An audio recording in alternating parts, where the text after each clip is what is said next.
Buenas tardes, mi nombre es Francisco Botero y hoy les presento la evolución de la Antártida. La Antártida es el último desierto descubierto en el mundo, todavía relativamente mal cartografiado. Además, es el único continente sin una historia humana indígena. Con la excepción de la península antártica, la mayor parte de la masa terrestre se encuentra al sur del Círculo Antártico y está cubierta de hielo durante la mayor parte del año. Extendiéndose desde el mar de Ross hasta los mares de Weddell, las montañas transárticas dividen efectivamente la Antártida en dos provincias geológicas, la Antártida Oriental Cratonal y el collage de bloques tectónicos que componen la Antártida Occidental. En la Antártida Oriental Cratonal se distinguen dos áreas cratónicas. El cratón más grande representa amplias partes de la Antártida Oriental y ahí se encuentran rocas entre 1500 y 3000 millones de años. Este cratón no sufrió grandes cambios durante sus 500 millones de años pasados. Debido a la extensión del casquete de hielo, los afloramientos están restringidos a las montañas de Tai en el margen del continente en la tierra de Edbury, hasta la tierra de Wilkes y la tierra de George. Las rocas usualmente tienen un alto grado de metamorfismo. El pequeño cratón de Grudnicna, también llamado Mauldin, se ubica en la parte occidental de la tierra de Doring Maud. Consiste en sedimentos subhorizontales y poco deformados de más de 1000 millones de años, y su basamento cristalino aflora solamente en algunas pocas y pequeñas áreas. La Antártida Occidental consiste en un archipiélago de varias microplacas con terrenos volcánicos y montañas metamórficas que se asemejan a los Andes en América del Sur. La península antártica se formó por el levantamiento y el metamorfismo de los sedimentos marinos durante el Paleozoico tardío y el Mesozoico temprano. A esto se le unió el vulcanismo que generó las rocas que más abundan en esta zona, como son la andesita y la riolita, formadas durante el Jurásico. En la Antártida podemos encontrar rastros de tres eventos orogénicos.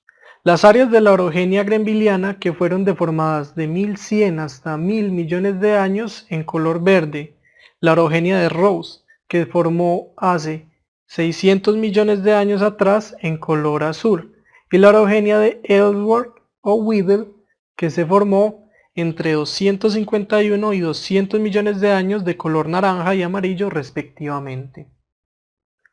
A continuación presentamos algunos mapas paleogeográficos desde el Neoproterozoico hasta el Terciario temprano. Las reconstrucciones globales se basan en ajustes relativos y trayectorias de desplazamiento polar aparente o APW. El paleomagnetismo nos puede indicar latitudes y rotaciones de placa, pero la incertidumbre longitudinal se puede minimizar si se puede identificar el continente que se ha movido menos y se usa como referencia. En este caso, África es el mejor candidato. Como vimos anteriormente, la Antártida está dividida en dos grandes provincias geológicas. La más grande, es decir, la Antártida Oriental Cratonal, está subdividido a su vez en cuatro terrenos: DML, Droning Mauland, LHB, Lutzel, Holm Bay, Rainer Province, y una gran unidad sin dividir conocida como EANT, East Antarctica. La Antártida Occidental consiste en cinco terrenos: AP, Antarctic Peninsula; FB, Filcher Block; MBL, Mare Byrland; EWM, Ellsworth Whitmore Mountain; y NBL, Northern Victoria Land, que consiste en la agrupación de tres terrenos. La identificación de cinturones montañosos de entre 1300 y 1000 millones de años, actualmente ubicados en diferentes continentes, hizo que los geólogos de la década de 1970 postularan un supercontinente precámbrico. A estos cinturones montañosos se les conoce como la orogenia greenvilliana. El inventario completo de esta orogenia, pliegues, fallas inversas, metamorfismo y magmatismo, es visible sobre todo en la parte de la tierra de Drowning Mouth. Desde principios de la década de 1990, las reconstrucciones precámbricas han incorporado consistentemente un supercontinente neoproterozoico que está vagamente resuelto. Este es conocido como Rodinia y se amalgamó hace alrededor de 1000 millones de años y se ha terminado desintegrando hace alrededor de 850 a 800 millones de años. Sin embargo, a pesar de una investigación exhaustiva, incluidos estudios paleomagnéticos así como datación de cinturones montañosos, los detalles de Rodinia siguen siendo oscuros. Las paleolatitudes de solo unos pocos de los continentes constituyentes de Rodinia se conocen y además las longitudes aún no están definidas, por lo que la posición hemisférica de los continentes individuales es aún incierta. En la época de Rodinia, Western Australia y East Antarctica estaban vinculados, gracias a las evidencias del orógeno de Alban y Fraser Wilks, entre 1350 y 1140 millones de años. A este mapa no asociamos la India con Western Australia ni con East Antarctica, más bien se considera que se fusionaron durante el ensamblaje de Gondwana. La ruptura puede haber comenzado con la apertura de un océano ecuatorial al oriente de Laurentia entre Western Australia y East Antarctica. Droning Mauland y Ellsworth Whitmore Mountains probablemente estuvieron vinculados a Kalahari, en Sudáfrica, y Lusworth-Hounvein y Raynor Province probablemente pertenecían a la India antes de la colisión panafricana, al igual que las Islas Malvinas, FI, durante el Neoproterozoico, es decir, unos 750 millones de años. Gondwana incorporó toda África, Madagascar, Seychelles, Arabia, India y East Antarctica, la mayor parte de Sudamérica y Australia y probablemente algunos bloques de West Antarctica. La superficie de Gondwana totalizó alrededor del 64% de las masas terrestres actuales, o el 19% de la superficie de la Tierra, y poseía un clima templado. En el Cámbrico tardío, Gondwana se extendía desde latitudes polares hasta latitudes subtropicales en el norte de Australia. Cubrió latitudes ecuatoriales a subtropicales en el sur. Como la mayoría de las reconstrucciones, se le asigna un clima templado y fue durante este periodo que se formaron grandes secuencias sedimentarias. El piso de Ellsworth Whitmore Mountains no está expuesto, pero se considera que es la orogenia greenvilliana, y se han usado datos paleomagnéticos y estructurales, además de estratigráficos, para argumentar que Ellsworth estaba situado cerca de Drowning Mouth hasta el Jurásico, es decir, hace unos 180 millones de años. Las orogenias panafricanas que estabilizaron East Antarctica tuvieron lugar en dos zonas principales, en una amplia región entre la cordillera Shackleton, las colinas de Buckner, causadas por la colisión con Sudáfrica, incluidos los clatones de Kalahari y Grundegoa e India, en el complejo Napier, a lo largo de las montañas transantárticas.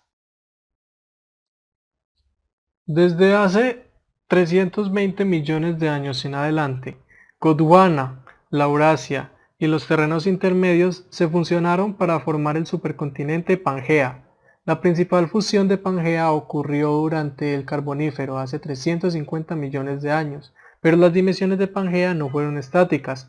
Algunos continentes se agregaron posteriormente a lo largo de las márgenes del supercontinente y otros se separaron durante el Paleozoico tardío y el Mesozoico temprano. Las estructuras del Pérmico Triásico en Sudamérica, Sudáfrica, las Islas Malvinas, Ellsworth Whitmore Mountains sugieren que la orogenia de Ellsworth-Weddell puede haberse desarrollado a lo largo del margen protopacífico de la Antártica, asociada a la subducción de este debajo del continente. La orogenia de Ellsworth-Weddell se formó hace 251 millones de años en el Triásico y se encuentra aproximadamente adyacente a la orogenia de Ross y tira de las montañas Ellsworth hacia las montañas Pensacola, es decir, que su orientación es más o menos perpendicular a las otras megaestructuras. Esto es debido a una rotación secundaria. Gracias a esta actividad magmática generalizada, es decir, los derrames de basaltos de Karoo y los enjambres de dique relacionados en Sudáfrica y las Islas Malvinas, Pangea se rompió durante el Jurásico y el derrame catastrófico inicial de este evento LIP es relacionado con la pluma profunda vinculado con el hotspot de Bouguet. El magmatismo de Karoo y Farrar coincidió en parte con el vulcanismo de la riolita en Cho Ai Ken y el magmatismo relacionado con la subducción a lo largo del margen protopacífico. Los movimientos absolutos de las placas muestran un cambio del noreste hace 250 millones de años hacia el suroeste hace 180 millones de años y finalmente un movimiento relativo hacia el sur desde hace 170 millones de años hasta el final del Jurásico, cuando se comenzó a formar durante ese periodo la península antártica gracias a un levantamiento gradual y a esas interacciones entre las placas. El cambio en el movimiento de las placas se explica como una combinación de actividad de la pluma que afecta a la litosfera sur de Pangea y el retroceso de una zona de subducción. Hace 150 millones de años, África se separó completamente de la Antártida y posteriormente le siguió el subcontinente indio hace aproximadamente 130 millones de años, mientras Australia y la Antártida continuaban aún unidas con un clima subtropical hace aproximadamente 66 millones de años. De hecho, solo fue hasta el Eoceno, es decir, unos 40 millones de años, que Australia y Nueva Guinea se separaron completamente de la Antártida, y hace 30 millones de años comenzaba una separación incipiente entre la placa de Suramérica y la Antártida. En cuanto a los recursos no renovables, la Antártida ofrece una amplia variedad de ellos, como yacimientos de metales como cobre, molibdeno, hierro, estaño, uranio, titanio, y aunque en menor escala pero también susceptibles de explotación, se encuentran calizas, grafitos, fosfatos, arenas y además de yacimientos de carbón, estos últimos ubicados en las montañas transantárticas. En el área marítima existen depósitos de nódulos polimetálicos con concentraciones en ciertos lugares de 4 a 10 kilogramos sobre metro cuadrado y con leyes de cobalto y níquel que sobrepasan en ciertos casos el 2%.